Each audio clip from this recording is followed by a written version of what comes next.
Back with you on the Newsfeed PM. Thanks for staying on. U.S. President Donald Trump says he will expedite U.S. citizenship to white Afrikaner farmers in South Africa.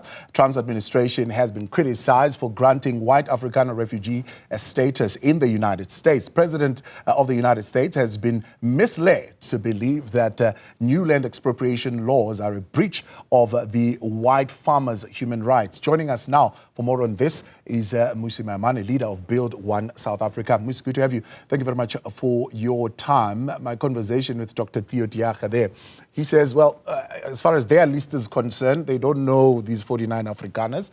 They know of a couple that have applied. They still have not received their reply. So the 49 that have left don't form part of their 1,000 or so Afrikaners, but also not necessarily part of the farming community. However, this has sparked a lot of political tension. Now, as far as the legal definition of what genocide is, I'm sure we would agree that many looking would say, well, there is no such a thing happening in South Africa. Yes, there is criminality that is happening in South Africa, and there is a killing of farmers on their farms, broadly speaking. How do we get here?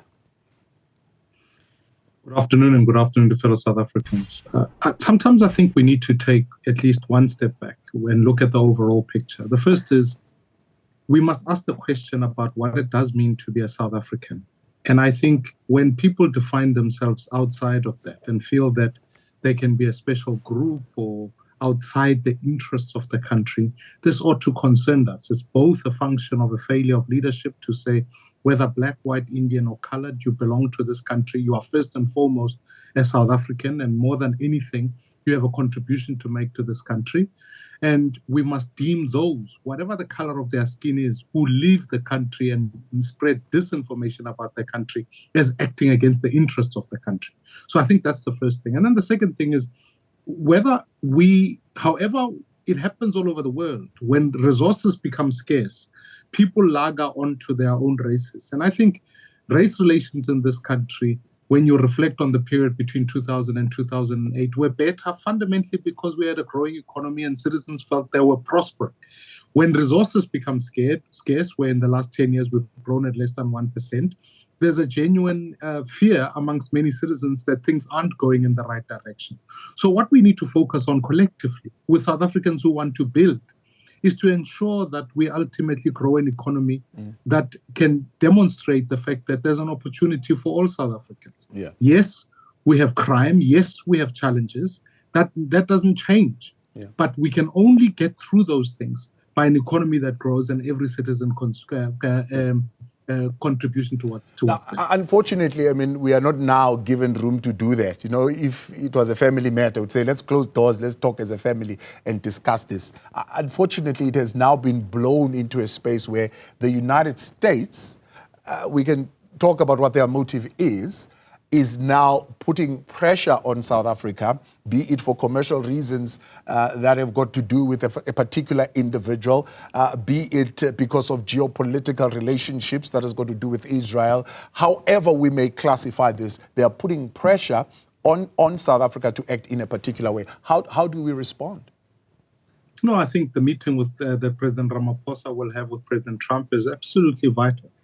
Because when you live in a globalized society, you cannot deny the fact that we will need to strike a trade deal with the United States of America, as have any other country. In fact, President Trump, for all of the messages that come out, had just come now and met with MBS, who his own history of human rights is not one that is above board in other parts of the world. So I do think this is an important time for us to strike an important trade deal as we go ahead. Secondly, I think it's important that Africa needs to be able to ask itself the fundamental question. In a geopolitical war that is taking place between the US and China, what is Africa's role and contribution? We've got 1.4 billion people in this continent. How do we enhance shared economic growth with that population dividend in mind?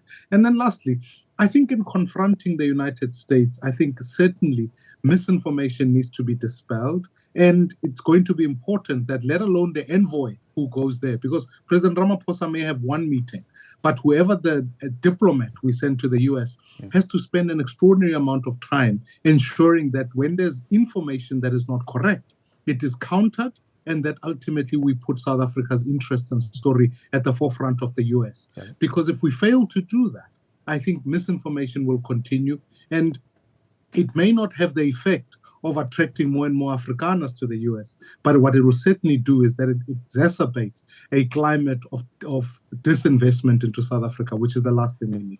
You know, heart of hearts, do you believe that President Donald Trump believes this disinformation, that he honestly believes it? No, I certainly don't. It has been proven that continuously President Trump begins with one set of information in the morning and then continues with another in the afternoon. So what needs to happen in this instance is that we need to set the record straight, and we need to deal with the issues that are perhaps maybe not being consumed. But how do you set a record straight with an individual who is intent on continuing to peddle the lie? I think if the United States has a charge against South Africa of genocide, there are international courts that deal with that matter. They must trigger a complaint at the International Court of Justice and let that be investigated. And if there is in fact a genocide, then that court will come to that finding. But what is true and patent is that there is no such thing. And in fact, the Afrikaners who are leaving to go to the US do not qualify as refugees, and more vitally, as going forward, do not represent Afrikaners in South Africa. Afrikaners in South Africa actually want to contribute. The job South Africa's leadership has to do is to make sure that in the delegation that goes to the US, at least Afrikaners who genuinely want to see this country prosper give in their voice to give testimony to the fact that the information that's been put there is false. And therefore, if the United States has a case to lay, we'll see them. We must meet them at the ICJ and prove our case as South Africa. Judging by how the Ukrainian president would have been treated in the United States, do you think President Cyril Ramaphosa is walking into an ambush?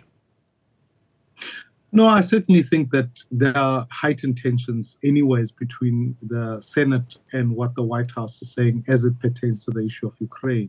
I think South Africa has got different sets of circumstances, and President Ramaphosa will have to harness all the skill of diplomacy that he's had. The job that we've got to do here is not respond to headlines. It's not respond to sensational tweets or anything like that. The job we've got to do is strike a deal, make sure trade and bilaterals are in place, and focus on the common interests of both countries. I think what mustn't also be forgotten is the US's need of South Africa. We have multiple resources, minerals, businesses that are trading here that the US also needs. And that, in fact, as South Africa, as we enter into a space where we can become the gateway into the rest of the continent in partnership with that, South Africa has a vital role. So I think we are not going there in the begging bowl on our knees. We are going there for bilateral engagements. And President Ramaphosa, similar perhaps maybe to leaders who have masterfully managed what goes on in the White House. I can think of Modi in India. I can think of the Canadian Prime Minister in very difficult circumstances to arrive as an equal, to communicate, to extract a deal, and to focus on the mutual benefits. What do we have to bargain with? There are some who are saying, I mean, anecdotally so, that this is part of a commercial bargaining by Elon Musk, who want to put up his satellite here. And of course, we have policies in the country that require a certain degree of transformation to be attached to any deal that happens in the country. Does President Cyril Ramaphosa have the liberty to bargain with that? No, I think more than anything, it's become common cause that our legislative frame in the last 30 years has brought us to this point, and it is not going to take us to the next level. So there is no debate about the fact that we need to review some of our legislation to make sure that it makes it possible for investment to happen. Circumstances are not unique. If you are trying to do a deal in Botswana, in anywhere else in the world, you'd find different types of regulation. What the IMF and many others are reflecting on South Africa is that give us the certainty and the political stability that goes with it.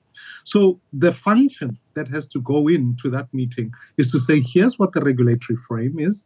Some of it is undergoing review so that it makes it easy. And I think South Africa needs to think of itself in commercial terms. I certainly do think some of the legislation, whilst well-intended around transformation, can be cumbersome in implementation and sometimes fails to recognize the needs of international investors when it comes to what structure of ownership, etc. So what we need to do is make that easy, speak as common language of how do we deal with commerce, investment, find balance sheets, so that when you do trade, you are in fact talking the same common language and achieving both the interests of the investor and those of the country. So I'd certainly look at a legislative review that makes ease of doing business possible in the country. And I think it must be one of the key conversations we have post the meeting with President Trump. And we would have it not only with the US in mind, we do so with the EU, with China, with any other country that wants to trade here. I certainly think we need to make our regulations easier for investment, because the largest headache, other than GDP growth, is the question of gross capital formation. And our countries that are surrounding us are seeing the rate of investment higher than what South Africa has. And so therefore, we must rethink what we've been doing if we're going to enhance investment in this country. Field One South Africa leader, Mmusi Maimane, thank you very much. Appreciate your time this afternoon.